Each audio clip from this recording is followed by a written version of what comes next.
তার কিচ্ছু নাই এখন, তার খালি সন্তান তিনটা, তার ওয়াইফ ছাড়া তার এখন কিচ্ছু নাই। আমার ভাইয়ের এখানে কুবাইছে, তাও দারোয়ান গেট খুলে না। আমার খালাতো ভাই হয়, আমরা এখানেই থাকি 7 নম্বর উঠে।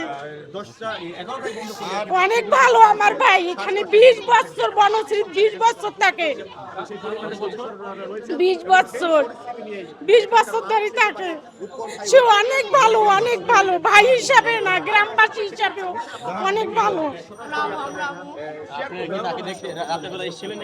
হ্যাঁ, আমরা যখন সিএনজি দিয়ে নিয়ে গেছে, আমার 25 নম্বর বাড়ি শিবলোকে, আমরা ওখানে ভাড়া থাকি।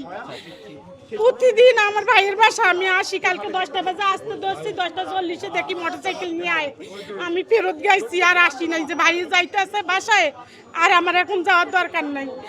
এই তো পরে এই ঘটনা, আমরা তো দৌড় পেরে আইছি, আয়া তো ভাইয়ের দেখি না, সিএনজি দিয়ে নিয়ে গেছে। না, এটা আমরা জানি না, এখন কে কি করছে এটা আমরা বলতে পারতাছি না। সিসি ফুটে দেখে এটা সংগ্রহ করে বের করার জন্য মিডিয়ার কাছে আমাদের অনুরোধ। এখন কোন হাসপাতালে আছে? এখন ঢাকা মেডিকেলে আছে। দেখতে গেছিলাম রাত্রে, তখন তো তার সাথে কথা বলতে পারিনি। এখনো ততটা বেশি না, পরীক্ষা নিরীক্ষা করতেছে। এখন সবাই আছে, সবাই বয়সী, একটা ব্যবস্থা করবে। ততটা সুস্থ না, এমনি চোখ দিয়ে তাকাইয়া দেখে। 60টা লাগছে, এখানে একটা বেশি কূপ দিছে, কূপটা একটু বেশি, এখানে কূপটা বেশি কাবু করছে। আর এইখানে 2টা গুলি করছে, এখানে একটা করছে, এখানে একটা কোপ দিছে গুলি, আরেকটা এখানে লাগছে। ব্যাগ শুদ্ধাই নিছে, ব্যাগে স্বর্ণ আসিল, দোকান বন্ধ করে সব স্বর্ণ নিয়ে আসে, এখন নিয়ে আসছে। আমি তো বই না, আমি তো পরে ঘরে থাকি, যখন এই ঘটনা ঘটছে তারপরে আসছে। এরপরে তো আর ভাইয়ের কাছে কি আছে এটা তো আমি জানতে পারি না, আর বলতেও পারি না। অবশ্য তার মেয়ে, তার সন্তান, সে জানে।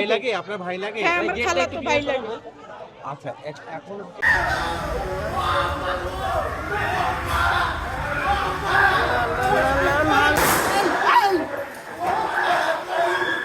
এই না সরে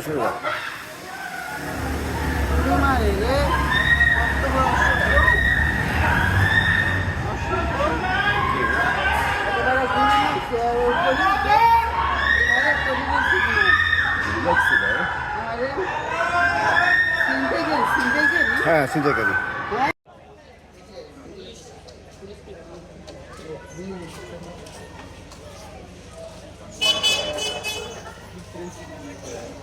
ভাইরাল না।